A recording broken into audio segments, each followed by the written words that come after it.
Merci beaucoup. D'abord, je voudrais remercier l'université, l'UCAC, et ensuite remercier Monsieur le recteur de nous avoir reçus ici à Touba. C'est un grand honneur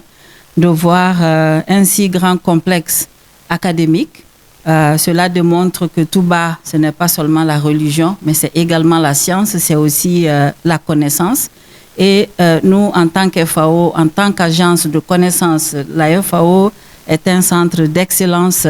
dans tout ce qui est agriculture grand A, que ce soit foresterie, élevage et autres. Et donc, être ici aujourd'hui pour nous revêt d'une grande importance. Et donc, nous voudrons vraiment collaborer avec l'université qui va nous servir non seulement de rempart pour toucher les communautés de Touba, mais même au-delà de Touba, parce que je viens de voir que la communauté de Touba, en fait, s'étend en dehors de la ville de Touba. Et donc, très bientôt, nous allons travailler sur une convention de collaboration avec l'université qui, nous espérons, va porter ses fruits pour apprendre aux jeunes filles, mais également aux jeunes hommes, apprendre les métiers de l'agriculture et pouvoir faire une vie à partir de là. Parce que quand on parle de l'agriculture, nous, à la FAO, nous prenons ce que nous appelons l'écosystème, c'est-à-dire la chaîne de valeur, la prendre de bout en bout, que ce soit de la production jusqu'à sa commercialisation. Et on espère qu'à travers l'université, à travers les structures, les belles structures que nous venons de voir, qu'il y aura des apprenants qui viendront et qui vont se servir de cette connaissance pour aussi avoir une vie meilleure. Absolument. L'université va nous servir de base scientifique et académique. Le projet de perte alimentaire durant le Magal est un problème que la communauté de Touba pose parce que c'est un grand rassemblement qui demande également une grosse quantité de nourriture. Alors nous voulons apporter des petites technologies, des technologies simples à la communauté de Touba pour pouvoir transformer ces aliments-là de telle manière à ce que ça puisse être recyclé de plusieurs manières. Ça peut servir à la fertilité des sols, mais ça peut également servir à soutenir les populations vulnérables, à ceux qui aient plus faim. Alors, dans la transformation des déchets, effectivement, nous avons également un programme lié à ce qu'on appelle les mouches soldats noirs. C'est-à-dire, c'est de prendre les déchets et les recycler et nourrir ces mouches-là qui peuvent aider également à fertiliser les sols, à faire de sorte que les sols aient besoin de moins d'engrais chimiques pour que nous ayons des aliments un peu plus sains. Parce que l'objectif à la FAO, c'est également, au-delà de produire, c'est également de donner de la nourriture saine aux populations. Absolument, puisque cette collaboration-là, c'est avec des données scientifiques, c'est avec beaucoup de précision qu'il faut la faire et il n'y a pas de meilleure place qu'avec l'université pour la faire. Donc nous comptons évidemment sur cette collaboration. Oui, aujourd'hui, nous avons eu le plaisir d'accueillir la délégation de Madame la représentante de la FAO au Sénégal, qui est venue à Touba dans le cadre du lancement d'un projet important sur le recyclage des déchets domestiques et aussi des produits après récolte. Madame la représentante nous a fait l'honneur, après avoir procédé à l'ouverture de cet atelier, de venir visiter l'université et d'échanger avec nous. Comme elle a eu à le dire tout à l'heure, étant donné que la FAO travaille sur tout ce qui est agriculture au sens large du terme, et que l'université Cheikh Ahmadoul Khadim a une UFR d'agronomie, de technologie alimentaire et d'élevage, il est évident que la complémentarité existe entre cette institution internationale et notre université qui est communautaire. Les projets seront axés justement autour de cet axe sur l'agronomie les produits alimentaires, l'environnement, avec des points importants sur tout ce qui est formation, recherche et service à la communauté. Vous savez que notre université est très connectée à la communauté mouride et tout ce que nous faisons, nous tenons compte des attentes de cette communauté. Donc les projets déclinés tout à l'heure dans le cadre de nos discussions, nous allons nous atteler à les mettre en œuvre sur le plan de la formation, de la recherche et du service à la communauté, en ayant une base importante formelle, c'est de signer une convention entre la FAO et l'université Cheikh Ahmadou Khadim. Nous nous réjouissons de cette démarche et nous allons nous atteler à rendre concret ces idées de projets qui ont été formulées pendant notre rencontre. Oui, vous savez que la communauté mouride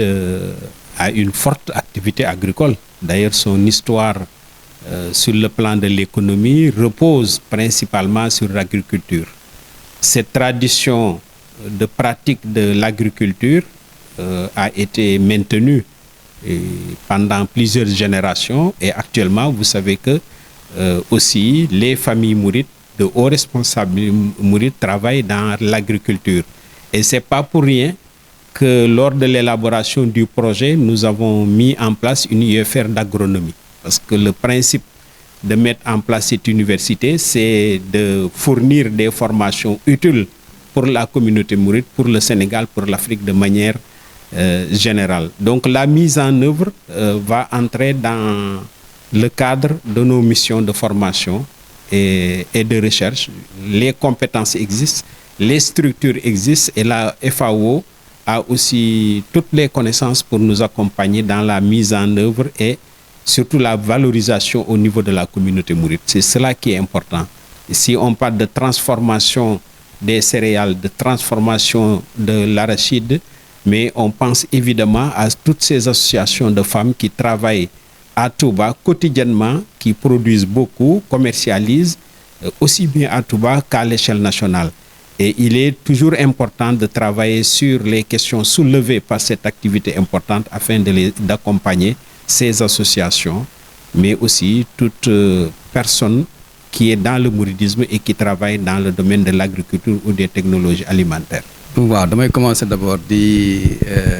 remercier bu baax a baax monsieur le recteur ak toute son équipe dalal bu ñu dalal fii ci université bi ci biir waxtaan bi recteur monsieur le recteur xamal nañu ne nu ñu tabaxee université bi ak ndigal li nga xamante ne sëñ bi joxe na ko mu waral engagement communautaire bi nga xamante ne moo tabax université bi mu nekk université boo xamante ne université njàngale la diine mais université la aussi boo xamante ne dafay dëgëral xam-xam te FAO bu ñëwee fekk fii contexte bu mel noonu dañu nekk à l'aise pour mën a liggéey ak université bi parce que FAO aussi ku ko xam-xam ne agence su technique la bu Nations Unies boo xamante ne aussi science lay doxal jëmale ko si mbay bu ñu waxee mbay mu yaatu la loo xamante ne mbay la sàmm la foresterie la ak yooyu yi nga xamante ne day développer jàppale pour ñu mën a doxal système alimentaire boo waxee système alimentaire nag di nga wax loo xamante ne nii dañuy travailler si liggéey si développer nag la ñuy def ba chaîne de valeur yi nga xamante ne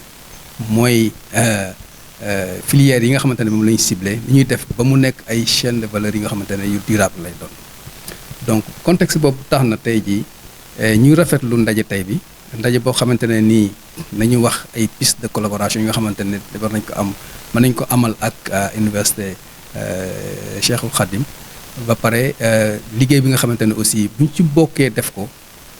dinañ am ay résultats yu baax si accompagner communauté yi mais aussi accompagner xale yi nga xamante ne day ñëw tey jii pour sàkku xam-xam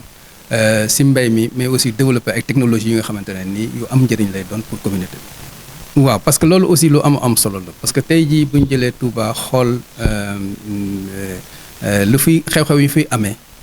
dinañ xam ne tey jii liñ fiy def si reste alimentaire yooyu ni ñu def ba mu nekk si loo xamante ne dañuy développer benn li ñuy wax économie circulaire